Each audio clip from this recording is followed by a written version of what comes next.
is ready. I be damn like we bout to break a levee. I sweat all of this content, push my conscience to a beautiful dark twisted fantasy. I'm a monster, my posture looking like we was winning Oscars. Far from an act but still acting like we got sponsors. Define us by the work we do, you know the work a few. Willing to get down in the trenches for the perfect view. So if you at me then be sure to mention purpose too. And alignment, we own it, far from consignment. I seen the light, it was blind to contribute this all the time. Let it breathe till you find it. Get fresh, then set the table for guests. I told you that we was cooking. This compliments to the chef. Let's go. Don't forget to switch over to the line. Good morning, creative family, and welcome to another episode of Cooking the Late Night, the morning show for creatives. It's your host, Cook, here, and I'm excited to be with you guys today. We have another amazing show lined up for you, from the producer to the guests to the stories to the time that we're going to have together. This is what we've been waiting for. I know you're like, last week we hit a little bump in the road, but we bike, baby. Full effect, and we're excited to be here. So we're going to kick things right as always. We got our producer, Chris Hunt, checking in from New York. My guy, Chris, go ahead, take it away for me. What's going on, peeps? It's your guy Chris Hunt here. I think this is my fourth time being on the show, but I just want to say thank you to Marcus Cook for providing this platform for creatives to actually showcase their talent. So, I'm looking forward to creating tonight. So catch you guys on the flip side. All right.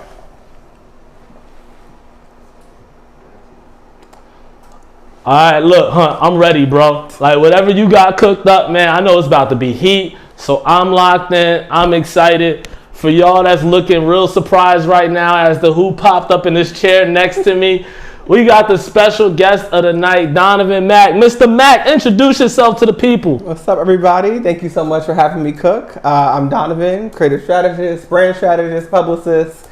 I do it all. It's different being in this seat. I'm usually, if anything, I'm here where you are. I've been here before, but nothing like this. So appreciative for you to have me. No, nah, man. Like, honestly, you can run this show. Like, honestly, I'm ready to be a guest at this point because you're the man at this, But let's just talk your journey, and getting started. First off, you went to school, like you went to school in Salisbury, right? Like, yep. What made that college? And let's just take a look at Mr. Mack. Like look at this man here. Like, tell us about your experience, bro. College was absolutely amazing for me. I had a wonderful experience, but for me, like, you really had to make it. So I feel like a lot of people are like, oh my God, Salisbury is boring. There's nothing out there. Sure. Once you've been to Ocean City a couple times, it's like, man, I don't want to be here in Salisbury. Yeah. But I feel like there was just so much opportunity for me. And I had transferred too. So I did a year at Washington Jefferson in Pennsylvania. Okay. So brand new setup, brand new start. And it was just amazing for me. So I loved college. Oh my God, I missed it. I'm reminiscing back in quarantine. But yeah. I can envision that. But, for yourself, let me ask, like, did you find yourself, like, did you know, like, what was your major when you went to Salisbury? I studied communications and PR.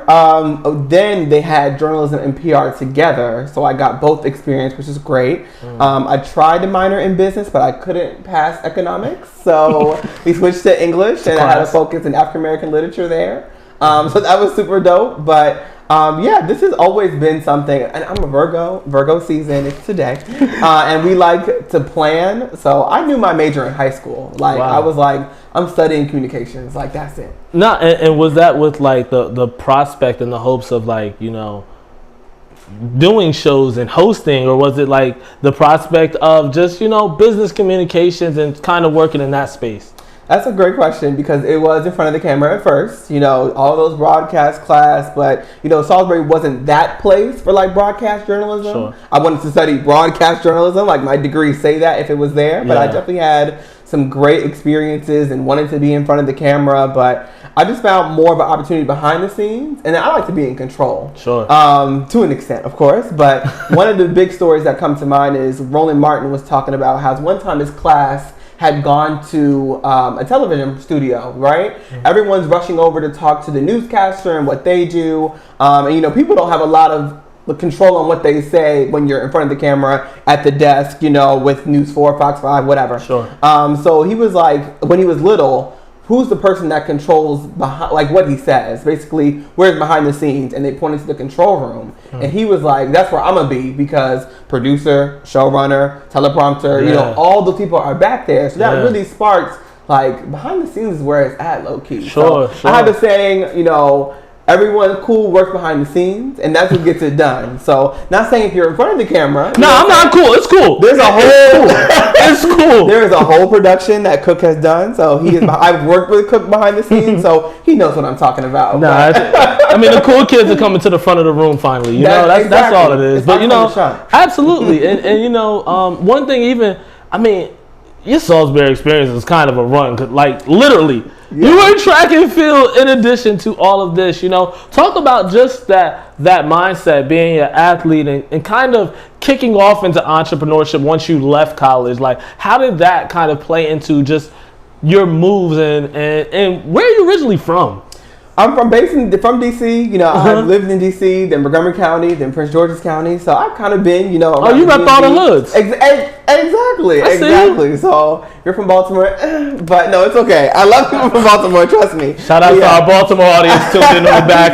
And I work in Northern Virginia, so I've been around the DMV area for a minute. But I've been running track since I was in elementary school, and now I'm able to coach. You know, because of this damn virus. You know what I'm saying? Yeah, it's been difficult, but I've definitely had some great experience in coaching to this day. But I've been doing it since elementary school, and I didn't realize until I stopped. Well, until I was cut, so it wasn't like my choice. This is your story. Right. We tell it, however, they're not gonna Google your Salisbury. Exactly. Like, I was too fast for the team, so I walked off. You know. Exactly.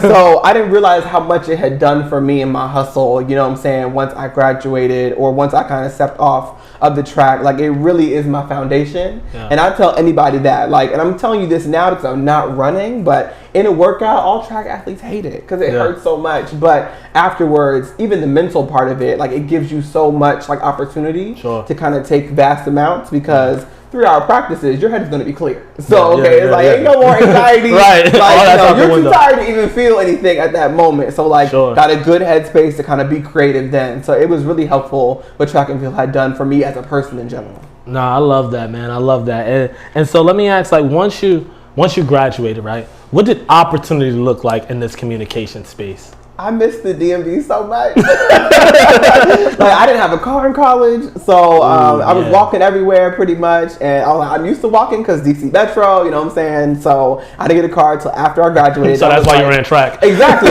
low key. But no, I was used to being on my feet in general. Yeah. But for the most part, it was something where I missed the DMV so much, and people were waiting for me to come back. Like, they would see me out and about all summer. Like, where's Donovan? I was definitely a student. Like, I went back to school.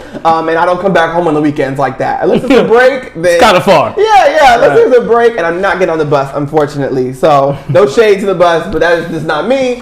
Know yourself, know your worth. Exactly. Look, let me tell you something. This guy here was not taking the bus. Like, this guy here was not the one getting on the bus, all right? We're going to talk about your hat game later on. But yeah, you know, I don't see that as a bus person, you know? Not at all. So, it was like when I got back, when I was able to kind of take advantage of all the networking opportunities, you know, here, when I got here full time, it was like, it had missed me, I had missed it, so just the doors were open, and unless I created my own door to kind of walk through. So now, was that before you graduated, or like while you were still in college that was happening? So while I was in college, because I think what I had done on the campus had really set a precedent for kind of what I would do, you know, outside of school and things like that. What did that look like?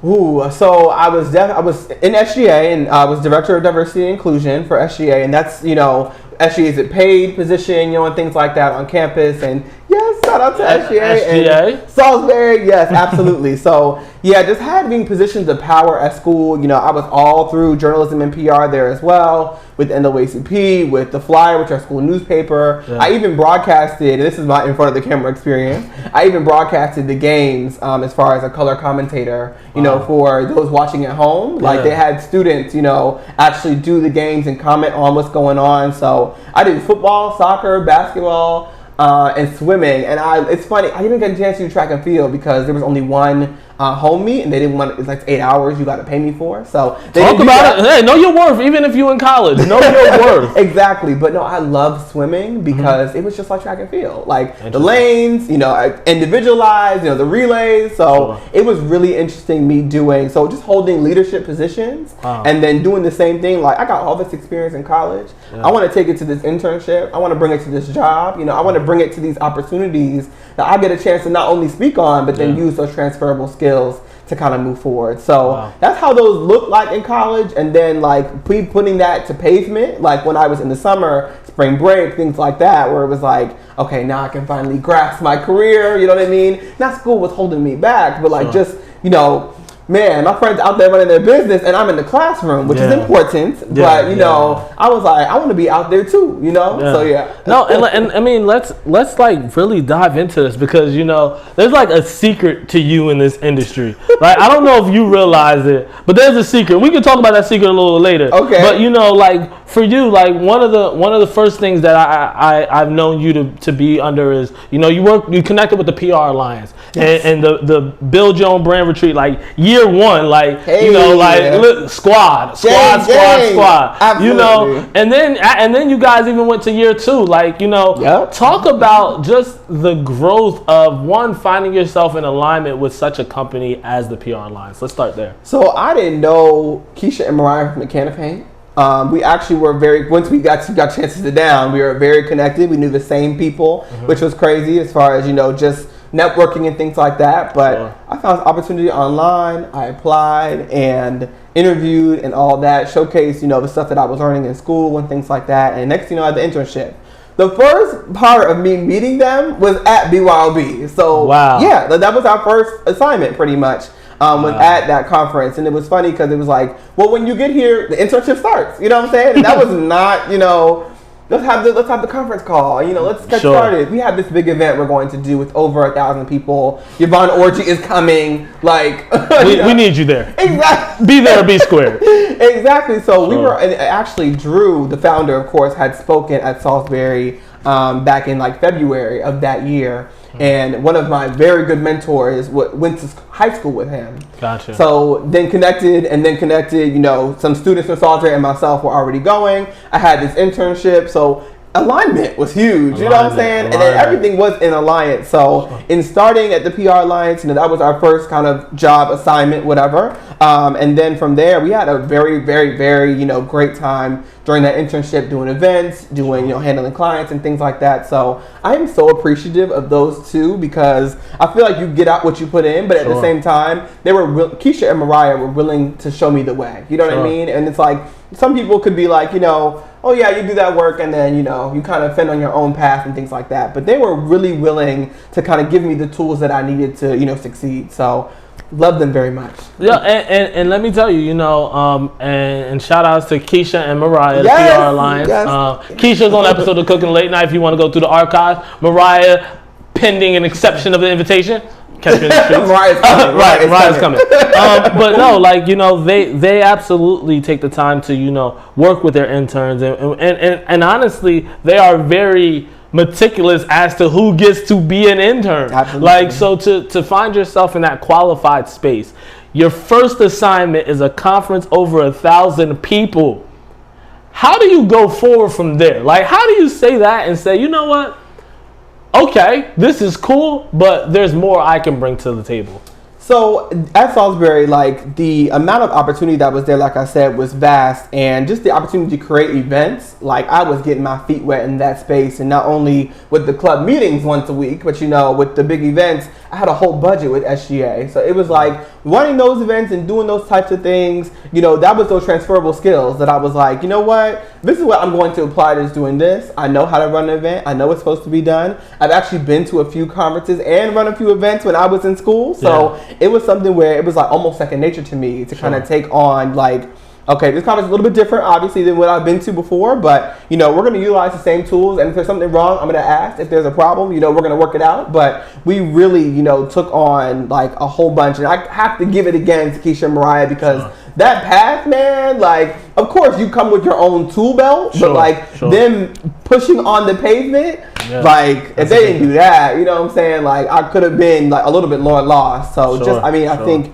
willingness to be like, I got the tools, show me how to build, and they did that. Wow. So I think it was crazy. But I feel like my past experiences with, the events and learning the system of higher education when it comes to budgeting and things like that, and even when it comes to having events, like what gets approved and what doesn't get approved, then I'm in diversity and inclusion. So like I'm repping for the black people, you know what I'm saying? So someone got to do now it. I got to find out what they want to come to, what they don't want to come to. Wow. So I feel like it was a whole bunch of stuff that was showing me the way. And then at this conference was like, here's the door. Like it's like prepare and arrive. This is what you were waiting for. You know what I mean? So and so, getting in a space like that, talk about making the most of an opportunity like that. What does that look like to be granted an internship in alignment with a field that you want to do, and not necessarily, take it for granted? Like how do you not fumble the bag even though it's an internship? So in learning PR in school, like it's all ethics and fundamentals. Sure. Like, and I really wish, people had actually taught like the practices of it. But this was like the amount of clarity was like, this is always what I wanted to do. Sure. And I knew what a publicist was and things like that. And if you want to know the first exposure I had to one, I'll tell you. Yeah, please proceed. Okay. Don't judge me. America's Next Top Model. Hey, this is a safe space, people. Safe space. Safe Creators. space. Let's do America's Next Top Model. The like ending seasons. Kelly Catrone, who is huge in like fashion PR, telling it like it is, explaining what goes on, like is a really good judge because we of course manage public image and things like that. So that was like, okay, I kind of want to do what she does. And then Jay Manuel was like creative director. So I was like, okay, I kind of see like what this behind the scenes looked like, but I never had like in-person exposure to it. So PR learning, of course, you got your books out, you're learning the ethics of, how to be ethical when running a PR campaign and things like that. And it's like those things which what you need, but like put it into practice. I didn't have that experience. So with this opportunity, it was like everything that they were doing is what I wanted to do, but just put like on paper, like put in front of me, like, Donovan, this is what we do, this is how we do things. Of course, this is the PR Alliance way and things like that. And I was like, this is the calling that I've been waiting for a minute. Yeah. I've been putting in the work to kind of get to this place. Yeah. And I feel like just through there, like the amount of opportunities came once you put in the work. You know what I mean? So got to go to ABC in the DC area. Like hold on, we could pull that up right here. Yes. My guy Matt, playing ABC style. Yeah, all out here. Yes.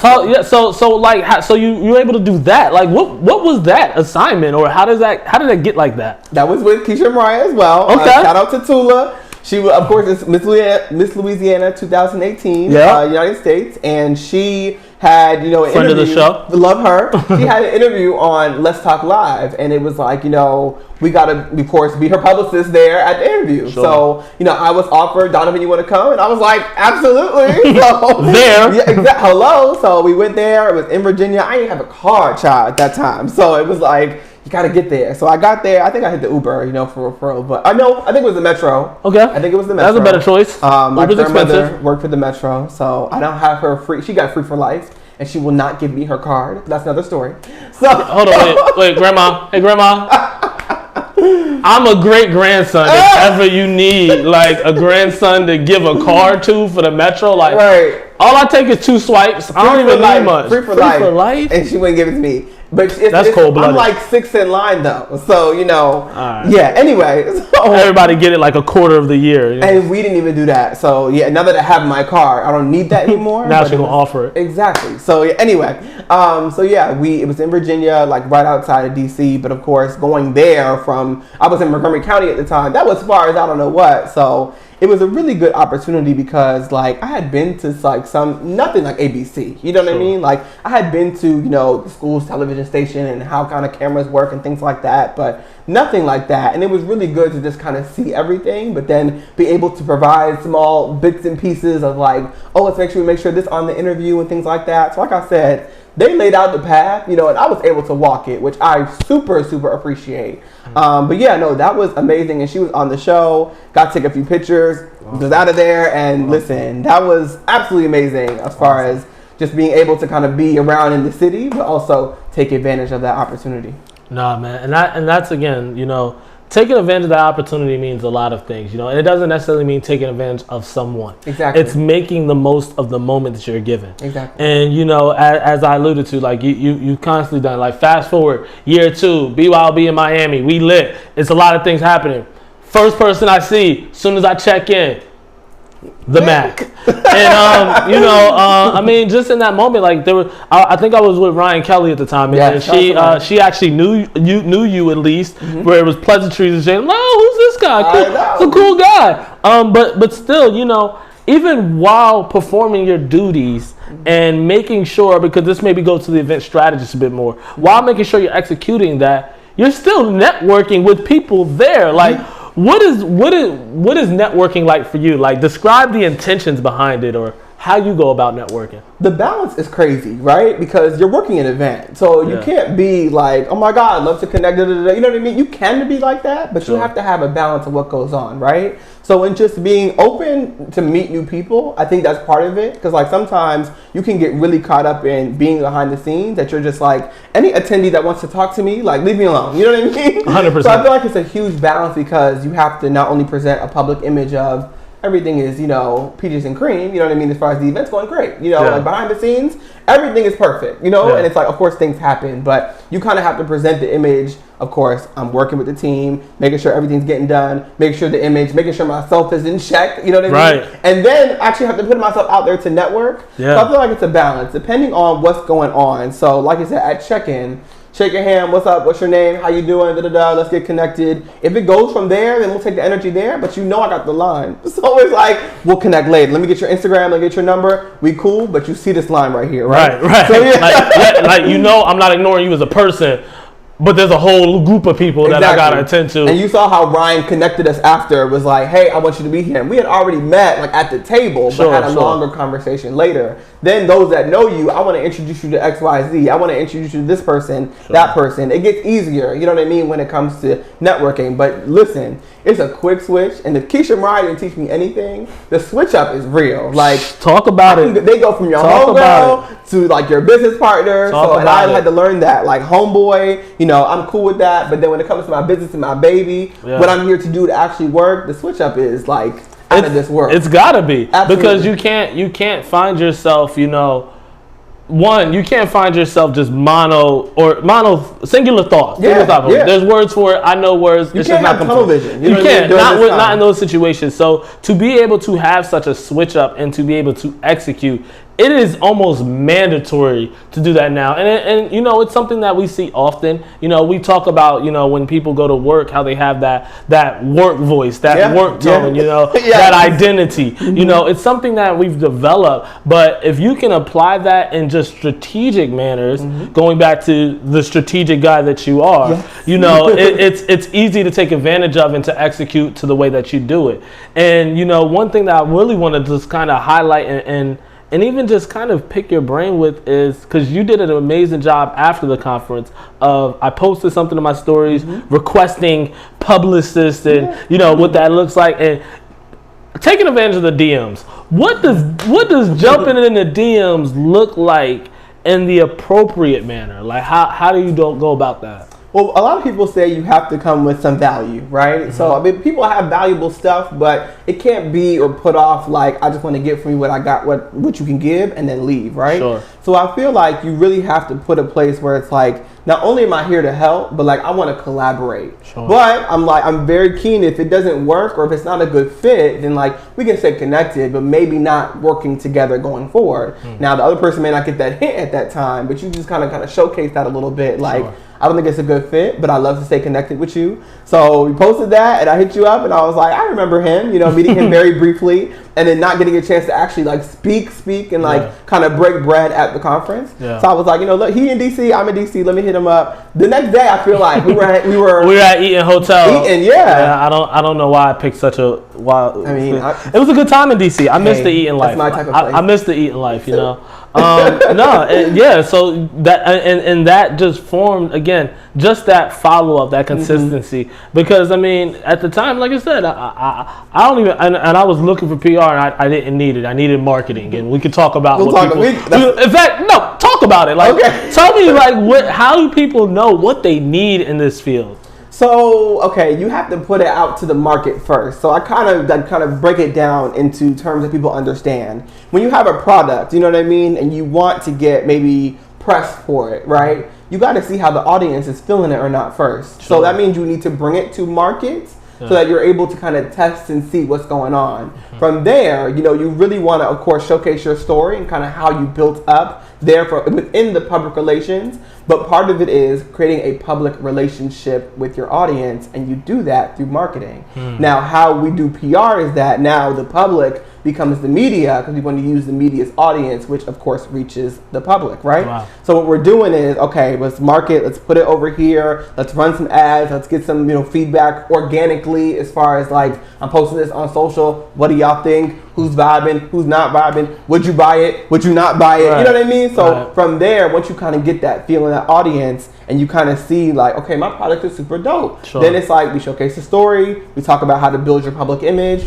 and only maybe if then, you know, when we have something valuable, we will reach out to the media. Now, what's very key is that you have something to provide the audience with of that platform. So I want to reach out to Forbes. And Forbes is solution heavy when it comes to millennial entrepreneurs, right? Sure. If I have a new toaster that's already made, like they may or may not, you know what I'm saying, pick up the fact that, you know, I got this brand new toaster coming out, right? Sure. So if it's like, but maybe I have this amazing data on how many people actually use their toaster and why either you should use it more or why you should kind of, you know, how it saves time in the morning for entrepreneurs that's on the go. And why you should connect it to save you money or something like that. You know what I mean? So once I reveal some great things about this amazing product, only if then I can showcase it to the media. And even then, they have to really align with that journalist to also connect with. So bring it to market first. Yeah. Then you get the PR. Got it. Yeah. So and everyone's different in their PR journey. So if they get press off of a product, it's probably because they did some work before then. So because your aunt make a great pie for Thanksgiving doesn't mean she needs PR right away. She needs to at least get it to the community, make sure the community likes it, get it nice packaged up, and then once your town buys into Auntie's pies, then you can look into PR. Exactly. Just to let you know, if you got some pies out there. Also, we take pies and donations and sponsorships on the show. I mean, Patti LaBelle, you know what I'm saying? You know? She was on every talk show after her pie was in Walmart. You know what I'm saying? Valid. She didn't take her pie to the Today Show, like, feature me. She was like... That's a great example. That's she a really was like, great example. I'm going to put it in Walmart stores. Somebody, of course, in doing that, was like, I'm going to make a video how good this pie is, showcased it. Patty's actually an amazing cook. I mean, her Philly people knew that already, but... Us versus people saw she still got Philly in her. She almost cut somebody. There's a lot happening. Oh, we're not having her words? There's a lot. You gotta... Where are my background singers at? Where are my background singers That is one of my favorite videos. Oh, no. She went on to... I don't even know this could... Love it, Patty. Love it. And just this space that you're in and continuing to grow and continue to evolve. You found yourself getting back in front of the camera. What inspired you to get back in front on that side? This side. Sorry. Welcome. This side? This side. I think it was a personal branding thing. And I feel like it was like, I need to showcase a little bit more of me so that people tap in. Kind of why agencies, bring about is what I learned was relationships are huge. And why almost I tap in is because I know you, I trust you, I believe you, I like who you are, things of that nature, right? Not almost sometimes is like, look at all the work you've done, you know what I'm saying? But it's like, I really want to know who's behind, the work. So apart from that, that's kind of how connections are built. And I was like, I really want to pick something to showcase me more in that I'm a thought leader within what I do. But in addition, I'm trying to figure out just like everybody else.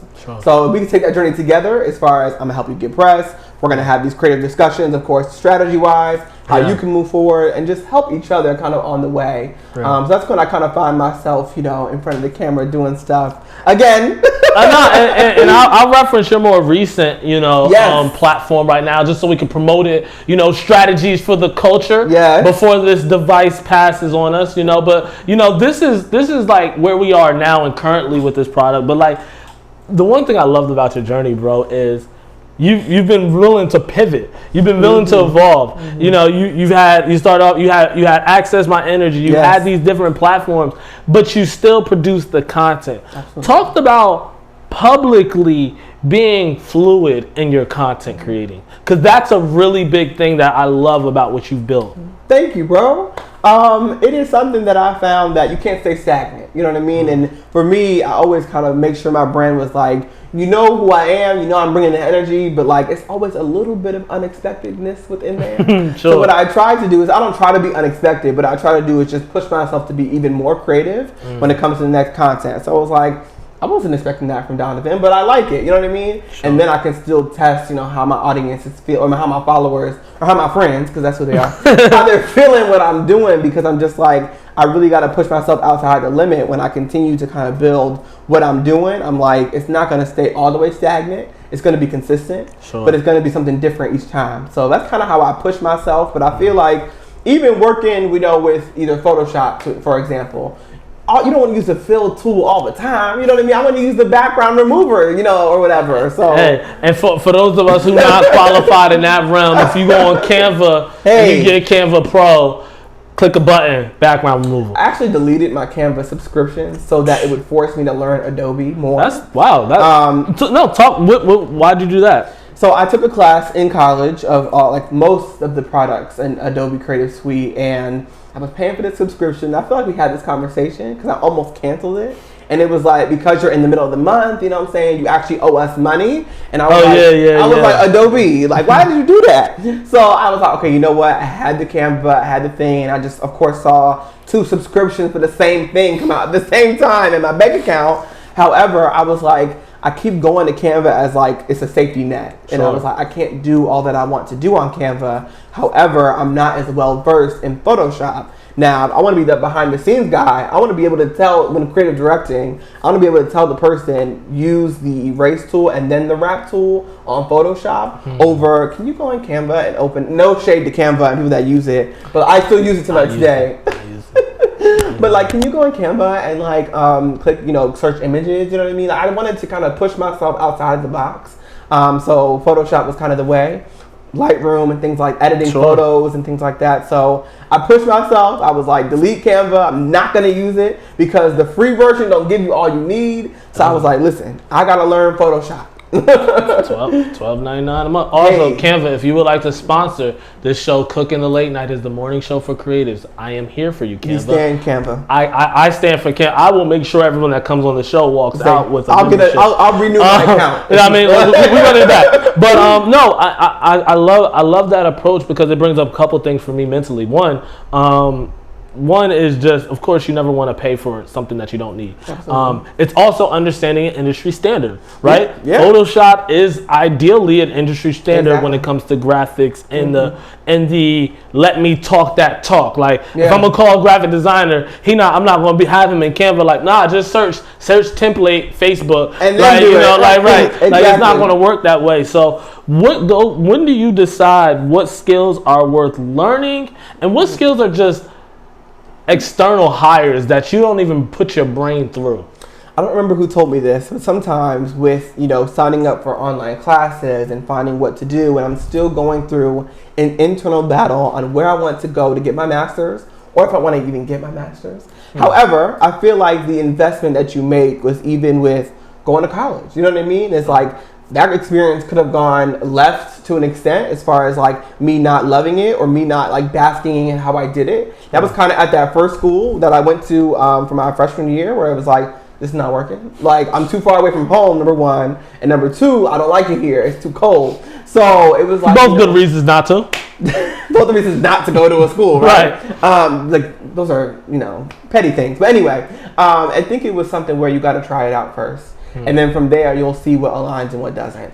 I still have some certifications, you know, that I have left dormant for a little bit, but I'm definitely going to use them still. Just been a little bit busy, and I like to kind of finish them within a time period. Like if it's going to be a degree, then, you know, that'll take semesters. If it's going to be a certification, if it's not in 48 hours and I can't get it, then guess what? It's not for me. But no, I want to be able to grasp all I can in that time. So I'll spend all day doing it. Like they won't have it set up where you do it in 24 hours, but I will do it because if I go and come back to it, I'm not going to tap back in. You know what I mean? So I'm going to find a way to do it regardless. And then if I don't become certified, I don't become certified. But it's just like, I'm going to look at it and see. But you really got to try and test stuff. I have definitely wasted my money. And nobody, no shade to anyone. Well, no. Let's before you go down this path, because I kind of see where you're heading with this, and you know, it's almost like, is it a waste of money if you realize it's not for you?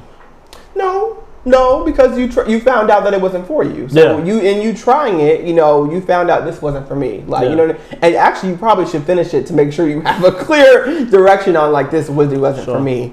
But even to the extent where I knew it was for me and I already knew that, and it was like, bro, that was a waste of money. Like, why did I use that? Why did I do that? You know, I was upset because she just taught me everything that I already know. And so I think that was a part of looking for clarity or looking for, you know, something to validate your skills, which is also a part of, you know, you signing up for different things. But I feel like you got to find, you know, what works for you and just be very selective on what you choose.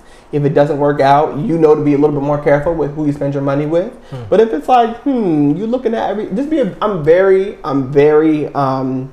I'm very picky, but I'm also I can't think of the word right now, but I'm very skeptical. That's the word. I'm very skeptical when it comes to different things, because when I studied journalism, you got to be a stickler for the truth and finding the truth, you know what I mean? And then that in PR too, like behind the scenes, we have everything on the table. I tell all my clients, I'm like, listen, treat me like your lawyer. Tell me everything. We have this NDA for a reason, so that this doesn't get out. But in general, I definitely think just looking at the truth and seeing like, you know, I'm looking at this and it doesn't seem anything new to me, at least, or like I don't see anything that I could pick up on that's new or that, you know, I haven't already learned before. And not saying you should like definitely try everything out and see for, but I've wasted my money too enough times to be like, if it's not, you know, if it doesn't stick out in the first couple looks, then I'm not gonna, you know, tap in. No, I mean, and I think that's a very, very valuable point to know, like, when it's for me, and to pursue, and also knowing when not to overinvest. Like, there is a fine line in between, hey, let me see, and bro, I'm out like 100K. Like, I mean, and granted, I hope way before 100K you realize that you're not into something. Yeah. But you know, I mean, but honestly, some people go to 4-year college for a degree they never pick up, which is the same. So, you know, you find yourself in places where you're on one path, but you have to be open to others. Absolutely. And again, to your credit, as you've been able to explore a certain path, you haven't closed the doors. Like, you're still working with clients as a publicist. Absolutely, yeah. You know, and with your show, Strategy for Culture. And tell us what Strategy for the Culture is. Like, what goes into that? So this is my baby, anything. And I really found a passion with just working with Black people, my people in general, like African Americans, and seeing like kind of our nuances when it comes to marketing and PR, but in addition, how that's different for us. So at first, it was an experience where I was like, the entrepreneurial experience for Black people is different, right? It's something where it's like, you know, we have not only institutional racism, but I feel like some other systems that are keeping us from excelling as, you know, just Black businesses in general. Sure. So I love the push when it came to like support Black businesses. Like, we need to really tap into our economic bag when it comes to helping our people, because other communities do that. And we are the only community that doesn't. Yeah. So that was kind of the passion, and then it was like, but I love the strategy behind the scenes. So how do I kind of mesh these things together? So it's like, I can provide not only in the PR how to manage your public image so you don't get canceled, but on top of that, like how people don't pander to their audiences when it comes to, you know, a certain someone either playing a rap song, like, oh my God, my Black people, and it's like, you're not even a part of that community. Like, why would you do that? Right. Or even it's, you know, Hispanic Heritage Month, you know, playing some, you know, Latin music, and it's like, bruh, like, you really pandering to us right now. So, and just seeing those strategic nuances, I was like, I gotta bring the culture to the strategy, and then strategies for the culture was created. So we evaluate, strategies from a consumer strategic perspective. It's no shade in it, so it's not me bashing anything. Of course, I might provide some things where they can improve because no strategy is perfect. And of course, in me working in it, I know, bro, I would have loved to seen this from this brand. However, it could have been a whole train in the railroad that messed that up. But let me ask you that, how do you know when a strategy is enough to execute even though it's not perfect? Ooh, that is big because you kind of have to jump off the cliff a little bit. You know what I'm saying? Everything is not going to be revealed as far as I'm going to run this ad and get this amount of sales. After time, you will see what works and what doesn't, and then kind of the nuances of your marketing strategy. However, you really are testing it out every time we put that on there, but a strategy is to help provide a little bit more clarity as far as how we're going to move. So I feel like holistically, when we talk about God showing us the staircase, but not all the way at the top, I'm giving you, the next 15 steps, you know what I mean? Gotcha. To help you provide clarity for you to take that leap to the next level. Yeah. So with the strategy, I'm like, okay, we got the first 20 steps. We don't see the next 40, you know what I mean? But I was able to provide clarity through my insight and my experiences with, I've been down that path. I work with that client. I work in that industry, and this is the direction you need to go in. Now, I don't have the path to the yellow brick road. I don't have all the way there, but what I can do is provide different value points along the way. So that's press hits, that's marketing collateral, that's showing you your report as far as, look, we ran this ad and got these sales. So I can showcase those and provide clarity and things like that. But as we continue on more, it'll reveal the yellow brick road for you. So yeah. So if you haven't realized, he's a strategist. It's kind of his thing. And, I love that because, strategy is creativity in its purest form. And it's in its most economical form. Absolutely. That's where I view strategy, because you have to, not only just think of how am I going to make whatever I'm bringing to life connect to its audience, but how are they going to want to return and reinvest and all those things that you need to gauge. So strategy is definitely in this creative space. And so, but for you, that's not even where, again, we haven't stopped yet at what you do. We got publicist background now. We got the podcast, the whole Strategist is flirted around this, but you're now an editor-in-chief and you got a lot on your plate. Yes. What does balance look like for you? Still learning, so I think it's a process. But I feel like, I took during quarantine, I had the opposite where it was I didn't lose my job, the job just got doubled, So if you didn't have enough work already, you have some more because we kind of have to do this to stay afloat. And thank God we've been doing it as far as my 9 to 5. So it's the podcast, it's the brand, it's the events, it's BYOB, and then it's 9 to 5, but not in that order, but you get the idea. So 9 to 5 still lasts regardless. It pays the bills. And we love to see it. It's in my industry too, so we love to see it. I love it. Basically, I feel like just taking in, because I had a lot of free opportunities in addition to that. You know what I mean? I would just test the waters, like we've been saying. I would work and do social for this brand to build my portfolio, when really it was I need more exposure to clarity on my skills and things like that.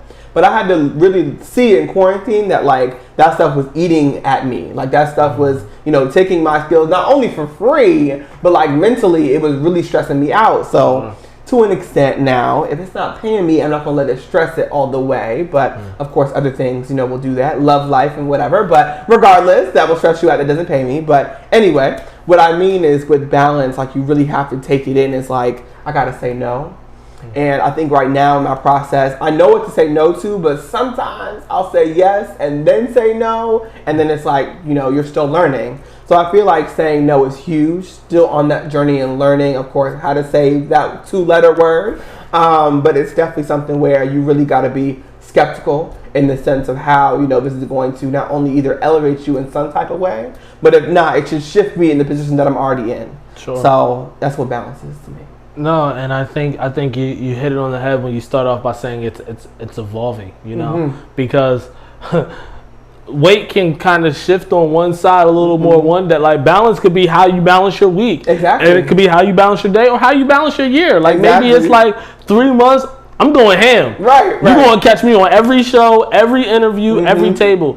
4 months, I'm gonna take some time off. Like, so balance is an individual journey, which is why I asked, what does balance look like for you? Yeah. And with this level of responsibility, and we didn't even talk about it, but how did you almost evolve into like intern to now working alongside this conglomerate that you were first a part of? Like, how was that journey? It was interesting because I couldn't see any step. You know what I mean? It was like, we're going to the conference. I know what I'm doing. I know what I'm working, but that was about it as far as the trajectory and moving up. Sure. And you kind of didn't even see that there was an opportunity to move up until, you had worked there for some time. Sure. So with working on what I was doing, it was like, it just got more and more revealed, not only seeing me places, but in general, just still providing value, doing it for free. I think I did that a lot. So I think working in just what I was doing was like,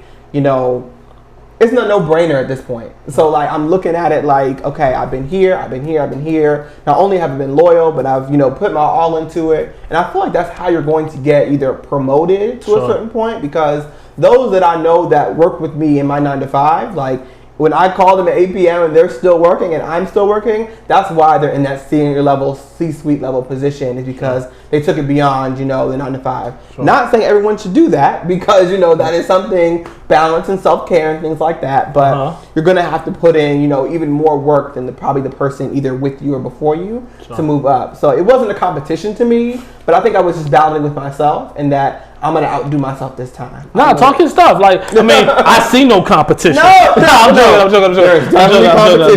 No. But I think what you're saying, and if I could just kind of reframe it a little bit, is just, you have to be cognizant of your own will to do something. Absolutely. Like, you have to be cognizant of how much you're willing to put into a project. Absolutely. Because at the end of the day, it will only go as far as you're willing to take it. That's the truth. And I think, you've shown time and time again, you'll take it to whatever level they can handle. Like, we jump on the cliff, we're flying. Right. And so it's funny because now I'm at the point where I don't want to, I'm not revealing an industry secret. It's known. Like, go to this guy's Facebook, his Instagram, which you can follow at I am Donovan Mack. But bro, you've done all this, and you've just turned. Oh my gosh. You've just turned 23. Oh my goodness. Like, you've lived a life. Talk about just and I ask this not as a put you on Front Street, but I ask you this as a understanding for. You compete with people who have been doing this for decades. How does that feel, seeing where you are and just seeing how much open road is ahead of you? It feels weird because people in person with your mask on, of course, you see people, oh my God, it was your birthday. How old you turn? 23. And it's like, I'm pushing 28, 30. And I'm just like, hey, we out here, man. I've been the youngest in the room for some time now. Like, even all the way back to elementary school. My birthday's in September, so everyone's 5, and of course he's gonna turn September in 2 weeks. So why push him back? You know what I mean? Sure. So from there, youngest in high school, youngest in the office, youngest on the team. Wow. Then one of the young people doing it. So I feel like just the opportunity to be ahead, because like I connected with those behind me, or like not behind me in that way, but like in 7th grade, when I was in 8th grade, I was like, I'm like, our birthdays are right next to each other. You know what I mean? So it was like, I know what you're going through mindset-wise, age-wise, but then I'm also in front of people that's, ahead of me as far as I'm older than you. I have more experience than you and things like that. Sure. So it feels very weird sometimes, but I have to remind myself that I'm meant to be like there. Yeah. So whatever space I'm in, able to even have power, not have power, whatever room I'm able to be in, that's like, we're going to sit and talk about, next step, strategy, how we want you involved. And it's like, it's only 23. I'm like, listen, I belong here now. You know what I mean? No, I put in the work. You do. And I ask, and even further, like, how do you not get ahead of yourself? Like, how do you still be 23? Like, don't put the pressure on yourself. Like, because now you're around people that's like, it's time for me to get married, settle down. Like, because they might be well off and in different thoughts. How do you slow yourself down and be like, Yo, I'm 23. So I try not to put too much pressure on myself, but sometimes it does come. Like you said, my friends, and I love kids, but my friends are having their own kids now. So I'm like, it's a huge eye opener to kind of just, I feel like, time goes by so fast, but life is so long. So I try to keep in mind that like there's so much more life ahead of me. You know what I mean? Like we just hit 23 2 weeks ago. Like happy birthday! We already had the bottle before. We did. We celebrated. But it's crazy. It's crazy. No, man, and it speaks to your character. It speaks to your demeanor. It speaks to how you walk in the room. But it also speaks to this industry and saying that people just want to see you do the work. They don't like. You could be whatever age you need to be above legal, above legal. That's important. You gotta like you can't pop champagne and you're not over 21. Exactly. But above that, you can be whatever age you need to be as long as you show up and you do the work. And bro, you show up and you do the work. Oh, thank you. And so, I just want to say, one, thank you again for taking the time to join us on the show. Anytime. And before we get into just where people can find you at, you've seen the show enough to know what's coming. I've been on every episode. What does legacy mean to you, my guy? Legacy, and of course, I think to this day, you kind of place these things for your legacy, but legacy is when you can give back, 100%. So for me, it's like, all of my time is dedicated to helping the next person come up. I feel like that's really important, but you have to do that along your journey. So same thing that Keisha Mari did for me. I've had interns hit me up like, Donovan, what do you do? And it's about really giving them the tools to kind of move forward. If it's like, call me, I will sit on the phone for an hour with you to help you give clarity in this One time. Well, it might be a little charge after the first time. No, first time's on me. Second time's a consultation. Right, but I think it's super important to really give back to the next person, even along your journey. Sure. I have mentees who I absolutely love. I got placed with them in college, so we're in the same major, same industry. I'm giving them the tools, and sometimes it may not be like, I'm not building that house yet. Like after I graduate, I got you. But no, I feel like just 100% of my time when it comes to it, just giving back consistently. When it's like going back to the school or just doing mentoring programs or taking those things on, I'm gonna do that throughout my journey. But like when I can do that, 100% of my time is dedicated to that. I know I've built my legacy.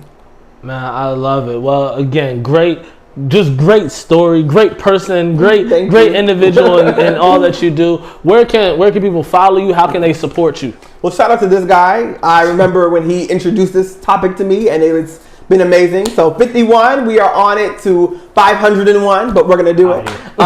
Everything at I am the Don Mack. Of course, follow the podcast on all streaming platforms. Strategies for the culture.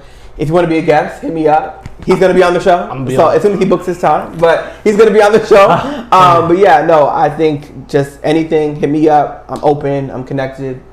Let's get to work.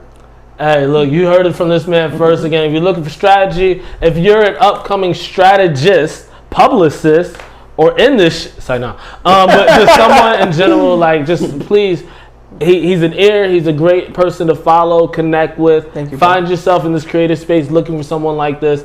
There's no better role model than this guy here in this industry. With that said, my guy Hunt's been cooking up the beat for a little bit of time.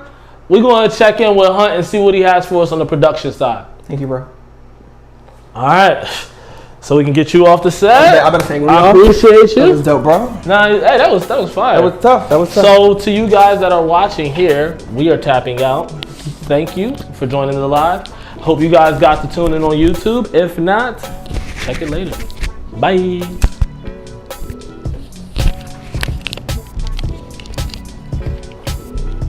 We're still doing. I gotta close out this. Yeah. All right. But don't hit lock in yet.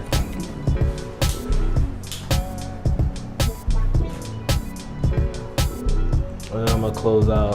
Oh shoot, Don Mack. I'm gonna just use this flyer from this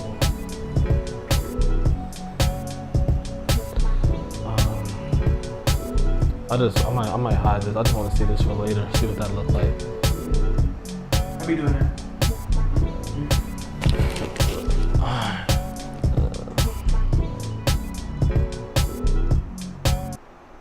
Alright, back to you.